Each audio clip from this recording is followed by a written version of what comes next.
सतगुरुदेव की जय। बंदी छोड़ कबीर परमेश्वर जी की जय। बंदी छोड़ गरीबदास जी महाराज जी की जय हो। स्वामी रामदेवानंद जी गुरु महाराज जी की जय हो। गरीब नमो नमो सतपुरुष को नमस्कार गुरु की नहीं। सुर नर मुनि जन साधुआं संतों सर्वसदी नहीं। सतगुरु साहेब संत सब डंडो तुम प्रणाम। आगे पीछे मज हुए तिनको जहाँ कुर्बान। नराकार निर्विषम काल जाल व्यंजनम निर्लेपम निज निर्गुणम अकल अनुबेशुंदनम। सोहम सुरति समाप्तम सकल समाना निर्तल। उज्ज्वल हिरंबर हरदमम बेपरवाह अथाह वार पार निमज्जतम। गरीब जो सुमर सिद्ध होई गणनायक गलताना। करो अनुग्रह सोई पारस पद परवाना। आदि गणेश मनाऊं गणनायक देवन देवा। चरण कमल लो लाऊं आद्यंत करूं सेवा। परम शक्ति संगीतम रिधि सिद्धि दाता सोई। अवगत गुण अतीतम सत्य पुरुष निर्मोही। जगदम्बा जगदीशम मंगल रूप मुरारी। तन मन अर्पों शीशम भक्ति मुक्ति भंडारी। सुर नर मुनि जन ध्यावें ब्रह्मा विष्णु महेशा। शेष सहस मुख गावें पूजें आदि गणेशा। इंद्र कुबेर सरीखा वरुण धर्म राय ध्यावें। समर्थ जीवन जी का मन इच्छा फल पावें। 33 कोटि धारा ध्यावें सहस 88। उतरे बहु जल पारा कट है यम की फांसी। 33 कोटि धारा ध्यावें सहस 88। उतरे बहु जल पारा कट है यम की फांसी। कर जोरों विनती करूं धरूं चरण पर शीस। गुरु जी राम देवानंद जी महाराज ने दियो नाम बख्शीस। कोटि कोटि सिजदा करूं कोटि कोटि प्रणाम। चरण कमल में राखियो में बंदी जाम गुलाम। कुत्ता हूँ गुरुदेव का रामपाल दास का नाम। गले प्रेम की जेवड़ी जाखे चोभादाम। तो करो तो बावड़ो दूर दूर करो तो जाऊं। जो राखो तो ही रहूं जो देव सुख। परम पिता परमात्मा पूर्ण ब्रह्म सर्व सृष्टि के रचने वाले कबीर परमेश्वर जी की असीम रजा से आप परमात्मा की प्यारी आत्माएं सत्संग सुनने के लिए उपस्थित हुए। आज का जो सत्संग समागम है एक विशेष दिन के उपलक्ष्य में ये किया जा रहा है। ये फाल्गुन मास की द्वादशी वो शुभ दिन है। इस दिन परमात्मा सतलोक से चलकर आए थे और अपनी प्रिय आत्मा आदरणीय गरीबदास साहिब जी गांव छुडानी जिला झज्जर हरियाणा वाले को ये खेतों में जंगल में मिले थे। एक जिंदा महात्मा का रूप परमेश्वर बनाए हुए थे। इस दिन का एक विशेष महत्व ये है कि परमात्मा ने अपना एक ऐसा दृढ़ गवाह बनाया जिसने परमात्मा को देखा, परमात्मा के उस स्थान को देखा जिसके विषय में परमात्मा बहुत पहले से कहते आ रहे थे। कि एक ऐसा स्थान है जहाँ कोई दुख नहीं, कोई रोग नहीं, कोई कष्ट नहीं, कोई टेंशन नहीं, किसी चीज़ का अभाव नहीं, वहाँ वृद्धावस्था नहीं, मृत्यु नहीं। लेकिन हमने जो अज्ञान ग्रहण कर रखा था उसके आधार से हम परमात्मा के उस विचारों पर, ज्ञान पर हम विश्वास नहीं कर पाते थे। तो फिर परमेश्वर ने अपने कुछ गवाह बनाए ताकि ये मेरी गवाही दे, आँखों देख कर प्रमाणित करें, जिस कारण से आने वाले समय में मेरे बच्चे मुझे पहचान लें और इनका युगों का कष्ट मिट जावे। असंख्य जन्म हो गए हमको इस काल के जाल में, जन्म और मृत्यु में। जब हम अन्य प्राणियों के शरीरों में होते हैं, पशु पक्षी जलचर, तो उस समय तो महाकष्ट होता ही होता है और कभी भूल भटक कर हमें मनुष्य जीवन प्राप्त हो जाता है। तो इस मनुष्य जीवन में भी हम महादुखी होते हैं क्योंकि हम शुभ कर्म नहीं कर पाते जो शास्त्र अनुकूल साधना के होते हैं। क्योंकि हमें जो ज्ञान दिया जाता है वो शास्त्र विधि त्याग कर मनमाना आचरण बताया जाता है, जो सभी सदग्रंथों के विपरीत होता है। और फिर लंबे समय तक उसी प्रक्रिया में हम रहने के कारण उसको फाइनल मान लेते हैं, क्योंकि अपने समुदाय के लोग सभी वही कर रहे होते हैं, जिस कारण से किसी को कोई ऑब्जेक्शन नहीं होता और ना ये शंका होती कि हम गलत कर रहे हैं। इस भूल को मिटाने के लिए परमात्मा स्वयं आते हैं। यहाँ पर दो शक्तियाँ काम कर रही हैं। एक तो असंख्य ब्रह्मांड का मालिक है कबीर भगवान, जिसको मुसलमान भाई अल्लाह अकबर कहते हैं, हम उसे कबीर साहिब कहते हैं। अल्लाह माने साहिब, अकबर माने कबीर, ये बोलने का अंतर है बस। अल्लाह कबीर, अल्लाह अकबर यानी साहिब कबीर, हम कबीर साहिब कहते हैं। इसको गॉड कबीर कहो। ये पूर्ण परमात्मा है, ये हमारा जनक है, हमारा पिता है। इसकी वचन शक्ति से हम सभी उत्पन्न हुए हैं। वो हमारे लिए दुखी रहते हैं कि किसी ना किसी तरह इन भोली आत्माओं को उस स्थान का पता लग जा जहाँ ये रहा करते थे, सुखी थे, कोई कुछ कष्ट नहीं था, कोई मृत्यु नहीं थी, वृद्धावस्था नहीं थी और किसी चीज़ की कमी नहीं थी। और यहाँ दूसरी शक्ति है जिसके अंतर्गत हम फंसे हुए हैं। यहाँ ये ब्रह्म है, सरपुरुष है, इसको ज्योत स्वरूपी निरंजन काल भी कहते हैं। इस काल ने एक ऐसा भयंकर जाल बना रखा है कि जीव को परमात्मा की जानकारी ना हो और जितने कर्म ये करे वो कर्म बिगाड़न के करे, शुभ ना कर सके। और दूसरी, इसने अज्ञान फैला दिया, ये नकली पंथ संत बनवा के, और इन जीवों को ऐसा दृढ़ कर दिया उस अज्ञान के अंदर। जब परमात्मा स्वयं भी आते हैं तो भी हम परमात्मा के उन वचनों पर विश्वास नहीं करते थे। इसलिए परमात्मा परमेश्वर कबीर जी ने अब एक विकल्प खोजा। उन्होंने अपने गवाह तैयार किए कि ताकि ये मुझे पहचाने और मेरे स्थान को जाने, फिर अपने बहन भाइयों को ये आँखों देखा ज्ञान सुनावे। जब हम आँखों देख लेते हैं किसी वस्तु को, फिर हम दृढ़ता के साथ कहते हैं, फिर हम विचलित नहीं हो सकते। और यही कारण रहा कि जिन महापुरुषों को परमेश्वर आकर मिले, जो अपने उन्होंने एक साक्ष्य तैयार किया, साक्षी तैयार किए, उन्होंने फिर सारा संसार एक तरफ और वो अकेले एक तरफ रहे, क्योंकि वो भगवान से मिल चुके थे, परमात्मा को देख चुके थे। गीता अध्याय नंबर 18 के श्लोक नंबर 62 और गीता अध्याय नंबर 15 के श्लोक नंबर 4 में गीता ज्ञानदाता स्वयं कहता है कि अर्जुन, तू सर्वभाव से उस परमेश्वर की शरण में जा, उसकी कृपा से तू परम शांति को और शाश्वतम स्थानम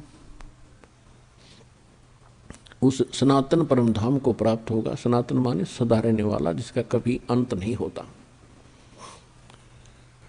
और 15वें अध्याय के 4थे श्लोक में कहा है कि तत्वदर्शी संत और तत्व ज्ञान प्राप्ति के उपरांत परमेश्वर के उस परम पद की खोज करनी चाहिए, जहां जाने के बाद साधक फिर लौटकर संसार में कभी नहीं आते। और गीता ज्ञानदाता कहता है कि मेरी भी साधना त्याग कर केवल एक उसी की भक्ति करो।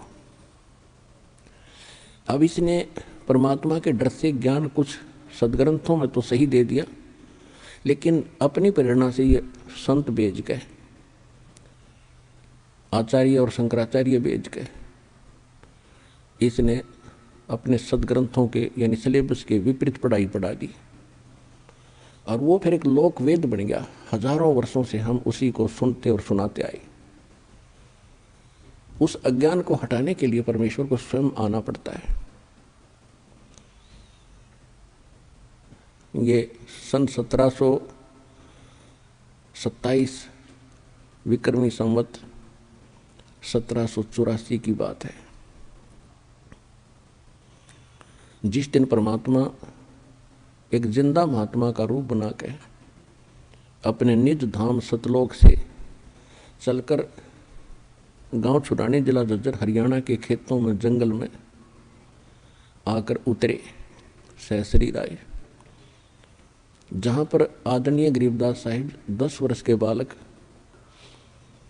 अन्य साथी ग्वालों यानी पालियों के साथ गौवें चरा रहे थे। उस समय उनकी आयु 10 वर्ष की थी। तो उस समय में कुछ गर्मी बन जाती है, जैसे ये मौसम आप देख रहे हो। अब तो थोड़ी वर्षा सी होकर के कुछ ठंडक सी बन गई, नहीं आजकल, पहले और भी खुश्क अक्षेत्र था। गर्मी बन जाती है तो दिन के 10 बजे के आसपास सभी ग्वाले एक जांडी के पेड़ के नीचे अपना भोजन कर रहे थे। गौवे इधर उधर चल रही थी, कुछ बैठी थी वृक्षों के नीचे। 10-20 अन्य और पाली थे, 8-10, और एक गरीबदास जी 10 वर्ष के थे। वो सबसे छोटे बच्चे वही थे, और वो गरीबदास जी का अपना ही जंगल था, अपना ही खेत थे। इनका मूल गांव जो है गांव करौथा, जिला रोहतक, हरियाणा में, और इनके नानके थे गांव छुड़ानी में। गरीबदास जी के कोई मामा नहीं था, इसलिए इनके नाना जी ने गरीबदास जी के पिताजी को वहाँ घर जमाई रख लिया था। जमीन लगभग 1400 एकड़ थी। उसका वारिस कोई ना होने से अपने दामाद को श्री शिवदयाल जी ने वहाँ रख लिया था। छुड़ानी जाने के लगभग 10-12 वर्ष के बाद, 12 वर्ष के उपरांत गरीबदास जी का जन्म गांव छुड़ानी जिला झज्जर में हुआ था। जमीन बहुत घनी थी, वर्षा पर आधारित होते थे। वर्षा हो जाती थी, कुछ कणक बीज दी जाती थी, बाकी क्षेत्र वो चरागाह बनाया करते थे और पशुपालन ही अधिक किया करते थे। उस दिन भी गरीबदास जी पाली गए हुए थे। एक जांडी के पेड़ के नीचे वो खाना खा रहे थे। गरीबदास जी का जन्म सन 1717 विक्रमी संवत 1774 को हुआ, वैशाख पूर्णमासी को। तो ये सन 1727 यानी संवत 1784 की बात है। फाल्गुन उतरते की द्वादशी यानी सुदी द्वादशी, चांदनी द्वादशी, दिन के 10 बजे परमात्मा वहाँ उनके पास एक साधु रूप में आए, जहाँ वो सभी ग्वाले पाली आहार कर रहे थे, रोटी खा रहे थे। उस समय आतिथ्य सत्कार बहुत होता था, साधु संतों को विशेष आदर दिया जाता था। तो वहाँ ग्वालों में, पालियों में 50 वर्ष के, 40 वर्ष के, 20 वर्ष, 28, 17 और छोटे बच्चे गरीबदास जी 10 वर्ष के थे। जब परमात्मा उनके पास से निकट आए, जैसे कोई यात्री होता है, तो सभी ने कहा कि महाराज राम राम। परमात्मा ने कहा, भाई राम राम। कहा आओ महाराज खाना खाओ। परमेश्वर ने कहा भी खाना तो मैं अपने गांव से खा कर आया हूं। कौन गांव है आपका? परमात्मा ने कहा सतलोक गांव है मेरा।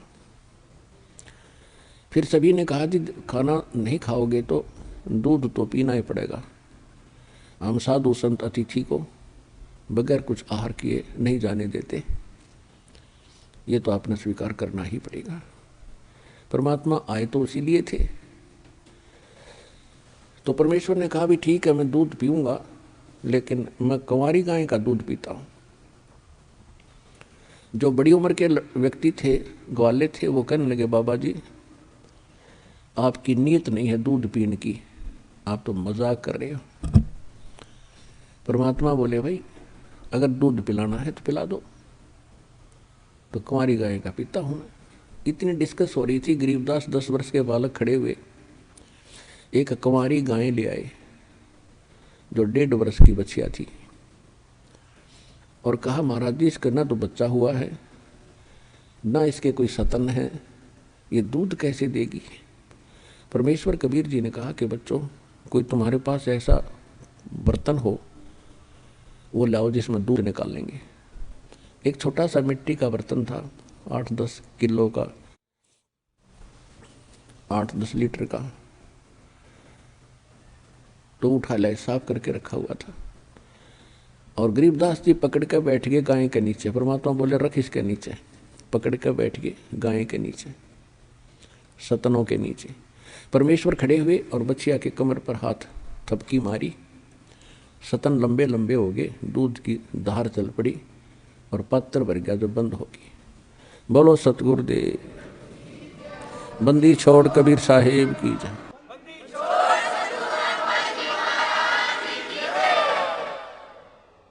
अब गरीबदास जी ने, बच्चे ने कहा कि लो महाराज जी ये तो आपका ही चमत्कार है,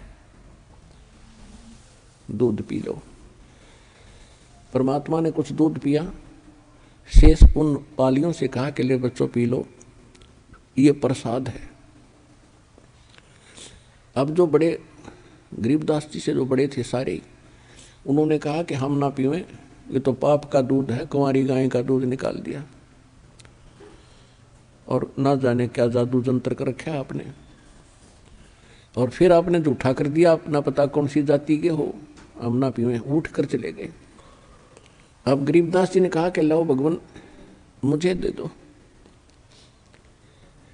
आपका बनाया हुआ प्रसाद कब कब उपलब्ध हो, सौभाग्य है मेरा जो आपका झूठा दूध मुझे प्राप्त होगा, अमृत होगा। परमात्मा ने कहा था बेटा ये जादू जंत्र का नहीं है, ये यहाँ इस लोक का भी नहीं है, ये तो मेरे लोक से आया, सतलोक से, और पी लो तुम, बहुत लाभ होगा। कहते हैं सकल पदार्थ है जग माही, पर कर्महीन नर पावत नाही। गरीबदास जी ने वो दूध पिया, वो सभी चले गए दूर, पाली दूसरे साइड में गऊओं को भी आंक ले गए। अब वहां रह गए परमात्मा और वो प्यारी आत्मा जिसके लिए मालिक आए थे। परमेश्वर ने चर्चा शुरू की कि बेटा भक्ति किया करो, परमात्मा का नाम लेना चाहिए, ये मनुष्य जीवन बार बार नहीं मिलेगा। तो गरीबदास जी जैसे बच्चे थे कहने लगे भगवान हम करते हैं, राम राम करते हैं, सीता राम करते हैं, राधे श्याम का जाप करते हैं, बजरंग बली की जय बोले, शंकर भगवान की भक्ति करें। फिर परमात्मा ने काफ़ी देर तक उनको समझाया बेटा ये इनकी भक्ति से मोक्ष नहीं हो सकता, आपका जन्म और मृत्यु नहीं मिट सकता, आपके कर्म के अंदर यानी प्रारब्ध के अंदर जो लिखा है कोई पाप कर्म जिससे आपको कोई हानि होनी है, तो इन भगवानों की भक्ति से वो समाप्त नहीं हो सकती। इन भगवानों की भक्ति करने से आपको पुण्य और पाप दोनों ही प्राप्त होंगे। और कहते हैं पिछले ही तप से होते हैं पूर्ण हंस मुराद। ये पिछले संस्कार थे उस बालक के, एकदम उसके हृदय में एक विशेष प्रेरणा हुई कि परमात्मा आज तक हमने यो ज्ञान कभी किसी से सुना नहीं, और ऐसा भगवान नहीं सुना जो आप बताते हो कि वो सब दुख दूर कर सकता है हमारे, लेकिन उनकी जेब कट रही है, उनकी पूंजी नाश हो रही है जो लेकर गए थे। और जिस समय वो पूंजी समाप्त हो जाएगी वह स्वयं वहां से चले आएंगे। अगले वर्ष हो सकता है ऐसा लाभ ना हो जिससे 50-60 हजार रुपये सेव हो जाए, बचत हो जाए, तो वो अगले बार वहां भी नहीं जा सकते, यहीं रहना पड़ेगा। ठीक इसी प्रकार ये स्वर्ग है। स्वर्ग में भक्ति के धनी व्यक्ति जाते हैं, वहाँ कोई काम नहीं, लेकिन आपके पुण्य वहाँ जमा हो जाते हैं। जो भी खाओगे पियोगे इच्छा करोगे आपको प्राप्त होता रहेगा, लेकिन आपका बैलेंस लेस होता रहेगा। और जिस समय आपके पुण्य समाप्त हो जाएंगे आपको जबरदस्ती वहाँ से नरक में डाल दिया जाएगा। और नरक के बाद फिर पुनः आपको यहाँ 84 लाख योनियों की कुत्ते गधे सूअर के शरीरों में भेजा जाएगा। और ये प्रक्रिया आप असंख्य जन्मों से कर रहे हो, भोग रहे हो, इसका निर्वाह कर रहे हो। जहाँ से मैं आया हूँ वो एक ऐसा स्थान है जहाँ आप पहले रहते थे। पूरी सृष्टि रचना सुनाई, आप सभी वहाँ रहते थे, वहाँ कभी मृत्यु नहीं है, वहाँ कोई चीज़ का अभाव नहीं है। और यहाँ आपने आज चाहे कुछ भी सुविधा उपलब्ध है आपको, कितने आपके पास ज़मीन है, चाहे राजा बने हो, ये तो आपके पास रहनी ही नहीं है। मृत्यु के उपरांत ना जाने कहाँ पटकेगा ये काल उठा के। और जिस माया को आप आज अपनी मान रहे हो, इसको आपके नाना जी के पिताजी भी अपनी मान रहे थे और उसके पिताजी भी अपनी मान रहे थे। अब वो कहाँ है भाई? अब वो कहीं गधे कुत्ते बनकर घूम रहे हैं। तो परमात्मा ने गरीबदास जी को समझाया, ये माया है राम की अपनी कहें गंवारे, जमपुर धक्के खाओगे नाहक बहे बेगार। पूंजी साहूकार की ये बंजारा संसार, और पूंजी माल गंवा दिया इब नाहक बहे बेगार। परमात्मा ने बताया कि बेटा ये पृथ्वी इस काल साहूकार की है और तुम यहाँ बंजारे बनकर आए हुए हो। इस पर एक आपने इससे लाभ उठाना था कि अपना निर्वाह भी करते और मोक्ष के लिए भी कुछ प्रयत्न करते। आप उस उद्देश्य को भूलकर यहाँ संसार की भूल भुलैया में भूल चुके हो और आपने कि ये परंपरा मान ली, बूढ़े होकर तो मराया करें, यानी वृद्ध अवस्था में तो मृत्यु सभी की होती है। और जब तक वृद्ध नहीं होते खूब काम करें, अच्छी संपत्ति बनाओ, हमारे आने वाले बच्चे प्रयोग करेंगे। तो परमात्मा ने बताया कि बेटा बच्चों को भी वही मिलेगा जो उनके संस्कार में है। आपने ऐसा देखा होगा कि बहुत से ऐसे माँ बाप हैं जिनकी बहुत संपत्ति थी और बच्चा न वो फिर बाद में सारी बेच खाई, शराब पीने लग गए। अब उस बोली आत्मा ने बच्चों के लिए ही सारा जीवन व्यर्थ किया, सारी संपत्ति जोड़ी, और जो संपत्ति मनुष्य जीवन से जोड़नी चाहिए थी, भक्ति करनी चाहिए थी, वह करी नहीं। जिस कारण से वो तो कहीं कुत्ता बनकर गली में घूम रहा होगा पिताजी, और बच्चे उसकी जोड़ी हुई संपत्ति को शराब पी रहे हैं और बर्बाद कर रहे हैं। तो ये बहुत बड़ा झंझट है, इससे निकलना चाहिए आपने। परमात्मा ने बहुत सी ऐसी कथाएं सुनाई। गरीबदास जी एकदम तड़फ उठे कि परमात्मा ये जन्म मरण का रोग तो बहुत भयंकर है, वृद्ध अवस्था में जीव बहुत दुखी होता है। तो परमेश्वर ने बताया कि ये जरा और मरण मैं जो विधि बताऊंगा भक्ति की, उससे सदा के लिए समाप्त हो जाता है। और जो साधनाएं आपको प्राप्त हैं ये पूरे विश्व में, वो जरा मरण के नाश करने की नहीं है। जैसे कर्म करोगे वैसे ही भोगने के लिए वो आपके लिए बनाई है यहाँ के मालिक ने इस काल में। अब बच्चे को अच्छाई और बुराई का जल्दी असर होया करे। वो तड़फ उठा, बुरी तरह कांप गया गरीबदास जी, और कहा भगवान फिर कैसे बने बात। परमात्मा बोले कि उस लोक में जाना होगा। गरीबदास जी ने कहा भगवान एक बार वो लोक दिखा दो मुझे, क्योंकि यहाँ कोई आपके अतिरिक्त कोई बताने वाला नहीं। और मन पापी विश्वास कर नहीं पा रहा, एक बार आंखों देख लूं दाता तो दृढ़ हो जाऊंगा। परमात्मा बोले ठीक है, प्रथम मंत्र ले, शेष बन मेरा, तब मेरे साथ चल सकता है। प्रथम मंत्र दिया परमात्मा ने, उसकी उनको निकाला, क्योंकि ये तो ऊपर कवर अलग है, इसके अंदर ओरिजिनल एक और शरीर है, सूक्ष्म शरीर।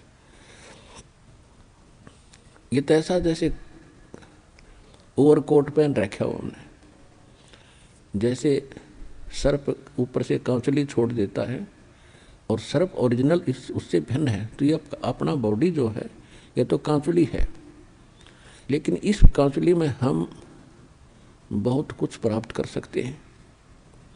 ये शरीर ऐसा समझ लो जैसा अंडा होता है, अंडे का कवर होता है, और जब भक्ति इसमें बीज पड़ जाता है तो ये इसके अंदर जैसे अंडे में बच्चा बन जाता है, और जब वो बच्चा पंख वगैरह उसके हो जाती है तो अंडा फूट जाता है।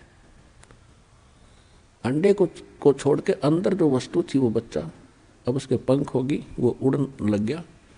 तो इसी प्रकार आपके अंदर जो बॉडी है, इस भक्ति से इस यो अंडा समझो, इसको अंड भी कहा है संतों ने, शरीर को पिंड भी कहा है, और इसके अंदर ये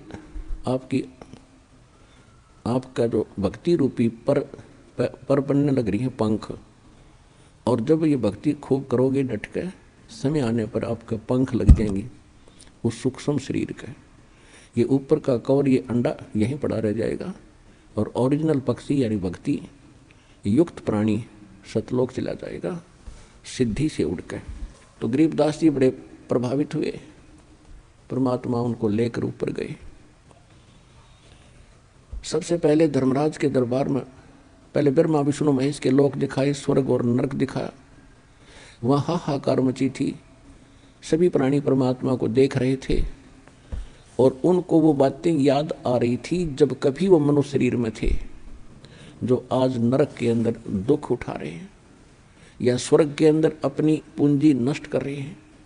उनको वो दिन याद आते हैं जिस दिन परमात्मा कभी उनको पृथ्वी पर मनुष्य शरीर में मिले थे, और उन्होंने परमात्मा के इस ज्ञान को कानों के ऊपर से टाल दिया था।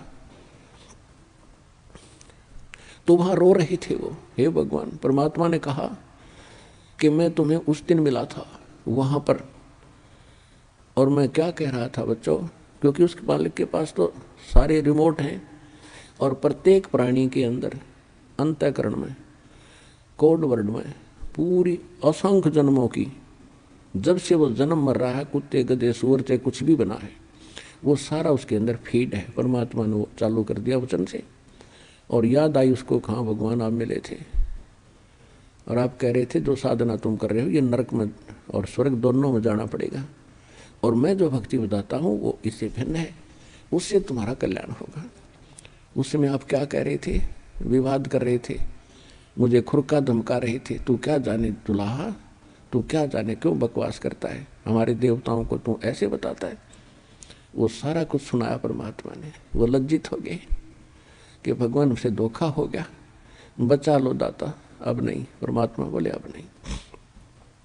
जब कभी तुम्हें मानव शरीर प्राप्त हो और मेरा कोई दास मेरे ज्ञान की महिमा सुना रहा हो, उसकी शरण में आ जाना, तब तुम्हारा कल्याण होगा। अब गरीबदास जी सुन रहे हैं, उनकी आंखों से सुन रहे हैं, अपने आंखों देख रहे हैं, कानों सुन रहे हैं कि इन्होंने ऐसे ऐसे कहा था भगवान को, और आज ये रो रहे हैं। ये रामकृष्ण के पुजारी थे, कोई शंकर जी का पुजारी था, कोई मुसलमान वहीं पीटा जा रहा था, कोई कुछ साधना कर रहा था, कोई जैनी था। अब सभी वहाँ भुगत रहे थे। अब गरीबदास जी इतने दृढ़ होते जा रहे थे, ओए होए, हे भगवान ने सचमुच ये हालत होती अगर हम मालिक ना मिलते तो अपने को। फिर ब्रह्मा विष्णु महेश के लोक में ले गए। वहाँ देखा बेटा ये सब ना अपनी दुकान खोल रखी है। विष्णु लोक में एक होटल है, शिव लोक में होटल है, और ब्रह्मा के लोक में भी होटल यानी स्वर्ग है। विष्णु जी का पुजारी विष्णु लोक में जाता है, जब तक उसके पुण्य रहते हैं वो वहाँ रहेगा, उसके बाद फिर नरक में डाल दिया जाएगा। और ये प्रत्येक प्राणी से अपने राज्य चलाने के लिए, ये राजा हैं, ये टैक्स लेते हैं। जैसे यहाँ पृथ्वी के राजा आपसे टैक्स लेते हैं, अपने ठाठ करते हैं, आपकी पूंजी तय। इसी प्रकार वो वहाँ करते हैं। इसी प्रकार शिव के लोक में रेस्टोरेंट यानी स्वर्ग है, शिव का पुजारी स्वर्ग में रखा जाता है। जब उसके पुण्य समाप्त हो जाते हैं उसको फिर नरक में डाल दिया जाता है। नरक के बाद फिर 84 लाख प्रकार के इन प्राणियों के शरीरों में असंख्य जन्मों तक भटकता रहता है। इसी प्रकार ब्रह्मा जी के लोक में, इसी प्रकार दुर्गा जी के लोक में, ऐसे ही गणेश जी के लोक में जो गणेश के साधक हैं वो उसके पास चले जाते हैं। ऐसे ही ज्योत निरंजन ब्रह्म काल के ब्रह्मलोक में ये सब व्यवस्था बनी हुई है। और ये सभी इन पर टैक्स लगाते हैं, चार्ज लेते हैं अलग से, कि कोई 10%, किसी में 20%, कोई 25%, कोई 15% आपकी पूंजी का। और जब आपके पुण्य समाप्त हो जाते हैं आपको वहाँ से जबरदस्ती, जैसे यहाँ से फेंक दिया जाता है उस तरह वहाँ से फेंक दिया जाता है। फिर परमात्मा उनको लेकर गए गरीबदास जी को यहाँ के न्यायाधीश के पास, 21 ब्रह्मांड का जो न्यायाधीश है धर्मराज के पास। अब जहाँ जहाँ भी परमात्मा जा रहे थे सभी ब्रह्मा जी के लोक में गए। ब्रह्मा जी ने आसन त्याग दिया, लेकिन परमात्मा खड़े खड़े दो बात करके चल पड़े। विष्णु जी के लोक में गए, विष्णु जी ने भी आसन त्याग दिया और खड़े हो गए, सत्कार किया। ऐसे ही भगवान शंकर के लोक में। फिर जब धर्मराज के लोक में गए, न्यायाधीश के लोक में गए, उसके ऑफिस में गए, तो धर्मराज ने भी कुर्सी त्याग दी और करबद्ध होकर खड़े हो गए। एक आध्यात्मिक शक्ति ऐसी है, इसमें किसी को अपनी आइडेंटिटी बताने की आवश्यकता नहीं। अपने आप सामने वाले पर प्रभाव होता है, अपने आप को नतमस्तक हो जाता है। और परमात्मा खड़े खड़े उस न्यायाधीश को धमका रहे हैं, खुरका रहे हैं। यहाँ के न्यायाधीश यानी 21 ब्रह्मांड के, एक ब्रह्मांड में होता है वैसे ऐसी व्यवस्था 21 ब्रह्मांड में अलग अलग होती है। तो इस ब्रह्मांड के न्यायाधीश यानी मुख्य न्यायाधीश चीफ जस्टिस को, धर्मराज को परमात्मा खड़े खड़े कह रहे हैं कि कान खोल कर सुन ले, यदि मेरी आत्मा का तूने अकाउंट भी ले लिया तो मुझसे बुरा नहीं होगा। यदि तेरे पास कोई भूल भटक कर आ जाए तो उसको मेरे पास भेज देना। धर्मराज ने कहा कि भगवान जो आपकी आज्ञा वही होगी, लेकिन मेरी एक प्रॉब्लम है, समस्या है। आपकी शरण में आने से पहले जो व्यक्ति, जो प्राणी जितने भी पुण्य और पाप उसने प्राप्त हैं, तो उनका भोग तो दंड मुझे देना पड़ेगा पापों का। पुण्य तो दुखदाई है ही नहीं, लेकिन पापों का दंड तो मैंने देना ही पड़ेगा, ये मेरी मजबूरी है प्रभु, कुछ इसका समाधान करो। अब आदरणीय गरीबदास साहिब जी ने वापस आकर फिर बताया कि कैसी वार्ता हुई मेरे सामने। धर्मराज दरबार में देई कबीर तलाक, मेरे भूले चुके हंस को तुम पकड़िए मत कजाक।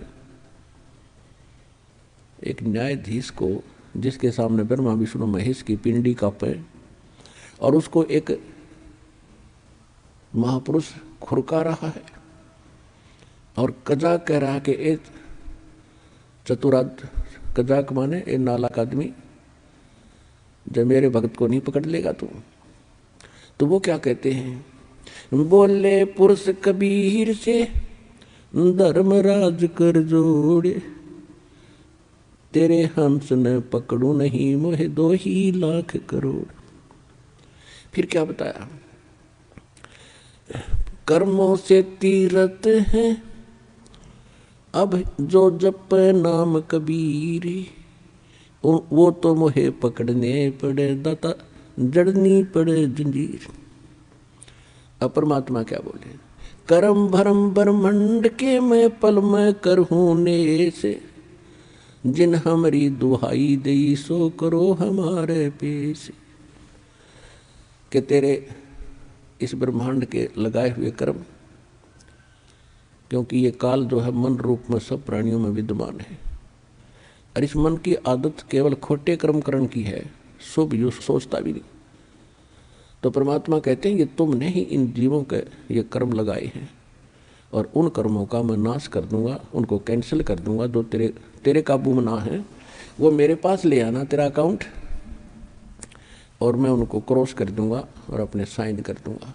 जब ही सतनाम हृदय धरो, भयो पाप को नाश, जैसे चिंगारी अग्नि की वही पड़े पुराण घासे। परमात्मा बता रहे थे कि मेरे पास एक ऐसा मंत्र है, इनको दूंगा मैं इन बच्चों को, और फिर भी कोई गलती से तेरे पास आ जाओ, मेरे पास ले आना, मैं इनके सब पापों का नाश करके तुझे बरी कर दूंगा, आप पर कोई प्रेशर नहीं रहेगा। इतनी वार्ता सुनकर गरीबदास जी गदगद हो गए, लेकिन अभी ये समझ रहे थे कि ये बाबा जी बड़ा शक्तिशाली है। हमने तो ब्रह्मा विष्णु महेश्वर के नाम सुने थे या चित्र देखे थे, आज मैं वास्तव में देख रहा हूं और ये सब इसके सामने करबद्ध हो रहे हैं, और ये तो बहुत बड़ी शक्ति बताते हैं। जो अब ये धर्मराज तो सबका अकाउंट लेता है, और ये भी भगवान के इस बाबा जी के सामने ऐसे करबद्ध हो गया, तो कमाल का ही बाबा तो भाई। फिर परमात्मा उनको ले गए, वो स्थान दिखाया गरीबदास जी को जहां ये काल भगवान, ये ब्रह्म 1,00,000 मानव शरीरधारी प्राणियों को के सूक्ष्म शरीर को तपतशिला के ऊपर एक टुकड़ी है पत्थर की, जैसे तई होया करे बड़े बड़ी तय, ऐसे अपने आप प्रज्वलित है, वो अपने आप प्रज्वलित है, और उसके ऊपर 1,00,000 मानव शरीरधारी प्राणी तड़फ रहे थे। हाहाकार मची थी। यहाँ के राजा भी थे उसमें, और यहाँ के गरीब भी थे, सेठ भी थे, साहूकार भी थे, आम नागरिक भी थे, और सब उन्हीं के पुजारी थे, लेकिन सब बुरा हाल हो रहा था।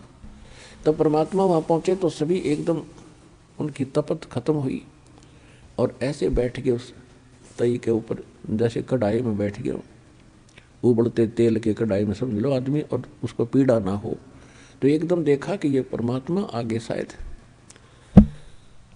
तब उन प्राणियों ने कहा, भगवान हम बहुत दुखी हो लिए, हम किस कर्म का दंड भोग रहे हैं। परमात्मा ने कहा, ये तुम्हारा यहाँ का किया कर्म नहीं, ये तुमने सतलोक में गलती करी थी, वहाँ तुम सुखी थे, और सुखी जीव को बकवाद घनी भावें हैं, अच्छे काम थोड़े और बुरे घने करेगा। तो तुमने वहाँ यही गलती की थी, भरी थाली का ठोकर मार कर तुम यहाँ आगे से इस कंगाल लोक में, सारी जीवन में तुम्हारे से रोटी पूरी नहीं होती, मर खप जाते हो। उनको भी परमात्मा ने वह कथा सुनाई, और जिस भगवान को तुम पूजा करते थे, कहते थे निराकार है निराकार है, ये सामने अभी आएगा तुम्हें खाने के लिए। वो खाता कैसे है?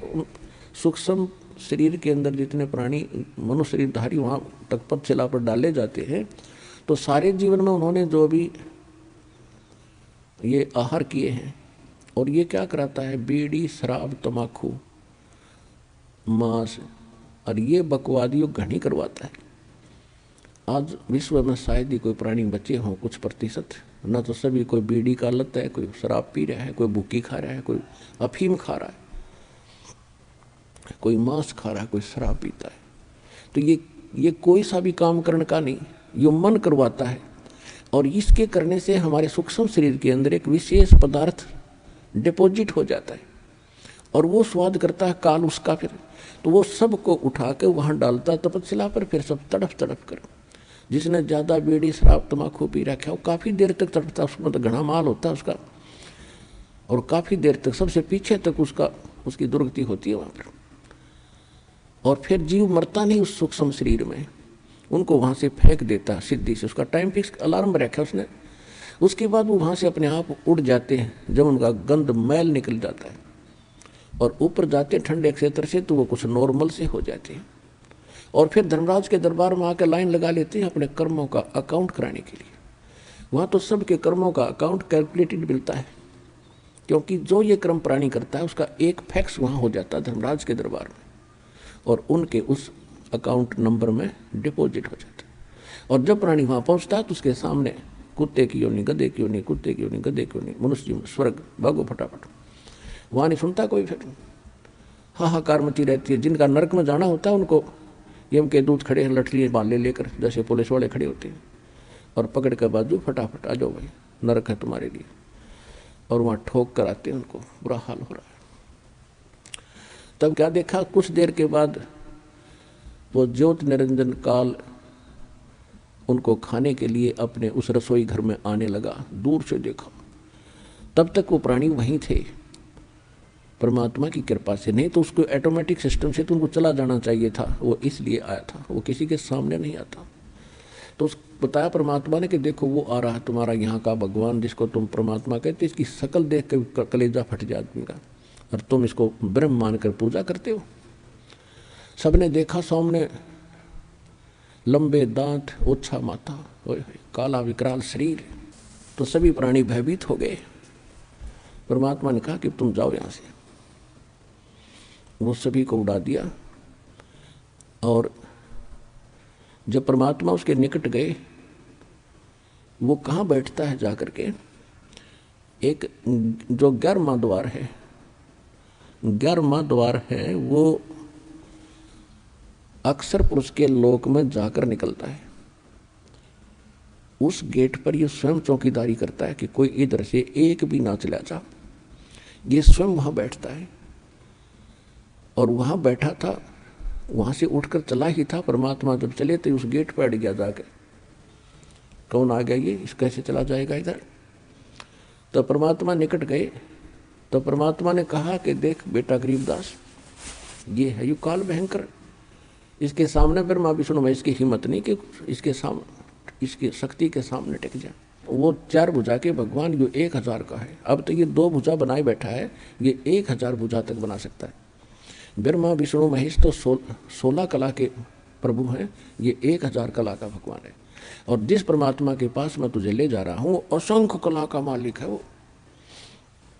और देखना, अब मेरे पास ऐसा मंत्र है, अब मैं सिमरण करूँगा जाप का, सतनाम का, श्वास से, और ये ऐसे हो जाएगा जैसे, क्या बताया, जैसे फनपति मंत्र सुन रखे फन सकोड़े, ऐसे बीरा मेरे सतनाम से यू काल लवे मुंह मोड़े। कि जैसे गारडू के मंत्र से एक खूंखार सर्प, उस मंत्र के बोलने से वो फन ऐसे कर रहा हो, तो फन को इकट्ठा करके और बिल्कुल जमीन पर रख लेता है। जैसे फनपति मंत्र सुन रखे फन सकोरे, ऐसे मेरे सतनाम से यू काल लवे मुंह मोड़े। परमात्मा ने कहा देख, अब मैं मंत्र जाप करता हूँ। वो करना क्या था, तो हमें बता रहे हैं कि आपत्ति के समय तुम्हारे पास केवल ये सतनाम और सारनाम का एक हथियार है। जो मंत्र जिसको जौन सा प्राप्त हुआ है, वो तेरा हथियार है, प्रथम प्राप्त है। आपत्ति के समय उस मंत्र का जरूर जाप कीजिएगा, बहुत सारा मिलेगा।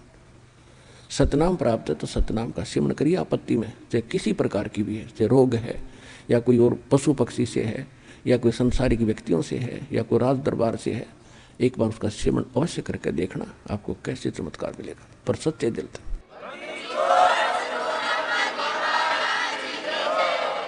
और सारनाम प्राप्त है, सारनाम का जाप करिए। सतनाम प्राप्त है, सतनाम का करिए। प्रथम मंत्र प्राप्त है, प्रथम मंत्र का जाप कीजिए। तो जो ही परमात्मा ने कहते हैं कि मैं देख ले भाई सिमरण कर रहा हूँ, उसी समय काल जहाँ उस गेट के ऊपर 11वें द्वार पर वो कड़लाए बैठा था, और ऐसा सिर झुक गया उसका, और कहा ले बेटा गरीबदास आजा, पैड़ी बना इसकी।